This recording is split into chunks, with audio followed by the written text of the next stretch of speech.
जब आप baby planning कर रहे होते हैं उस समय कुछ ऐसे मिस्टेक्स हो जाती हैं अनअवेयरली, जानकारी के अभाव में। तो ऐसी गलतियां हो जाती हैं जिससे कि प्रेगनेंसी नहीं रुक पाती है। Hello and welcome again your YouTube सहेली चैनल। फ्रेंड्स, आज जो अमेजिंग टिप्स बताने वाली हूँ वो बहुत इंपॉर्टेंट है, तो आप इसे पूरा देखें एंड आपको लगता है कि फैमिली में किसी को इसकी नीड है तो इस वीडियो को शेयर जरूर करें। सबसे पहली बात है कि आप के पैर जो हैं, पैर के तलवे जो हैं वो ठंडे नहीं होने चाहिए। पैर के तलवे अगर पूरे दिन ठंडे रहते हैं, अगर आप बेबी प्लानिंग कर रही हैं, तो ओरिएंटल जो थेरेपीज होती हैं उसमें इसको प्रेगनेंसी कंसीव करने के लिए अप्रोप्रिएट नहीं माना जाता, क्योंकि ब्लड का फ्लो जो होता है पूरे बॉडी में घूमता है एंड वो नीचे से जाके सबसे पहले जो ऑर्गन को आता है वो यूट्रस होता है। तो जो ठंडे तलवों से ब्लड पास होता है, कोल्ड ब्लड होता है या फिर सर्कुलेशन में दिक्कत करता है अगर पैर के तलवे ठंडे रहते हैं तो ये हमारे यूट्रस हेल्थ के लिए, कॉन्सेप्शन के लिए अच्छा नहीं है। तो इम्प्लांटेशन डेज जब आ जाते हैं तब आपको सॉक्स पहन के रहना चाहिए, स्लीपर्स सॉक्स में रहना चाहिए। इंश्योर कर लेना चाहिए कि हमारे पैर के तलवे गर्म रहे। सोते समय हम बेड पे होते हैं, हमारे पैर के तलवे ठंडे नहीं होते हैं, लेकिन जब हम दिन भर एक्टिव होते हैं तो पैर के तलवों को गर्म रखना है।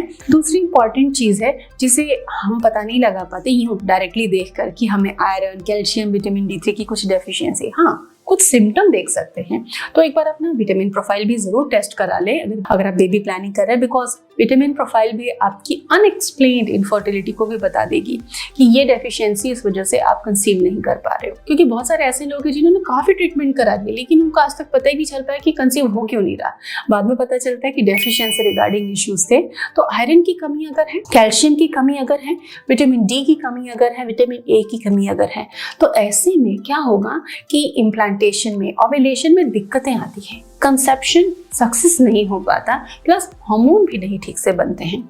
तो एंश्योर करें कि आयरन, कैल्शियम, विटामिन D3 की आपको कमी नहीं अगर है तो इनके सप्लीमेंट्स लें, इनसे प्रचुर जो फूड आइटम्स हैं उनको आप खाएं। और मैंने इन सभी न्यूट्रिएंट्स पे अलग अलग डाइट क्या खानी चाहिए उससे रिगार्डिंग वीडियो शेयर किया है, तो चैनल पर जाएं, इन सभी से रिलेटेड वीडियोस को देखिए, सीखिए कि क्या डाइट में बदलाव करना है आपको। आज के टाइम में स्लीप इश्यूज काफी ज्यादा होने लगे। कई लोगों को रात को बेड पे तो लेट जाते हैं पर नींद नहीं आती है।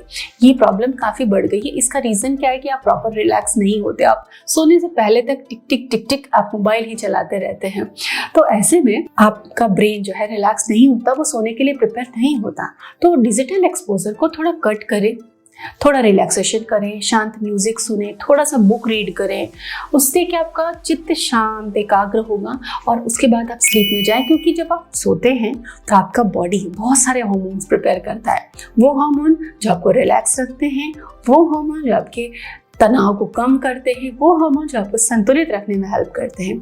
तो 7 to 8 आवर्स स्लीप बहुत इंपॉर्टेंट है। कई बार फीमेल्स काम करते करते रूटीन में जो भी रीजन हो उसकी वजह से लॉन्ग आवर्स में खाली पेट रह जाती है। तो खाली पेट अगर पीरियड का टाइम आपका आ चुका है और आप ऐसे लॉन्ग आवर्स में खाली पेट रह रहे हो या फिर बहुत फास्टिंग कर रहे हो, फास्टिंग एक बहुत इंपॉर्टेंट चीज़ है जो मैं फीमेल्स को कहना चाहूँगी कि बेबी प्लानिंग कर रहे हो तो इस तरीके की फास्टिंग नहीं, फास्टिंग ये तरीका ही गलत है कि आप पूरे भूखे रहें। तो फास्टिंग में आपको फ्रूट्स, जूसेस, कुछ नट्स वगैरह लेते रहना है, चाय कंज्यूम ना करें। फास्टिंग करने से क्या होता है, पेट में एसिड बनता है, हीट प्रोड्यूस होती है एंड उसकी वजह से यूट्रस पे कॉन्ट्रैक्शंस होते हैं, पीरियड ट्रिगर होता है।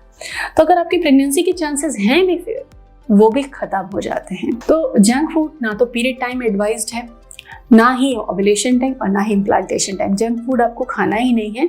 सेम टेस्ट टेक्सचर की चीज़ आप घर पे प्रिपेयर करके खा सकते हो और फूड क्रेविंग आपको बिल्कुल नहीं होगी अगर आप प्रोटीन और संतुलित आहार खा रहे हो। उन लोगों को कभी क्रेविंग्स नहीं आती हैं जो बैलेंस्ड मील लेते हैं। सो आप इससे बाहर निकले, सोचें कि क्रेविंग क्यों है, मुझे कुछ तो डेफिशिएंसी है बॉडी में, इसलिए बॉडी डिमांड कर रही है। तो उसको आप अच्छी चीज़ों से, हेल्दी चीज़ों से पूरा करें, जंक फूड से बचें।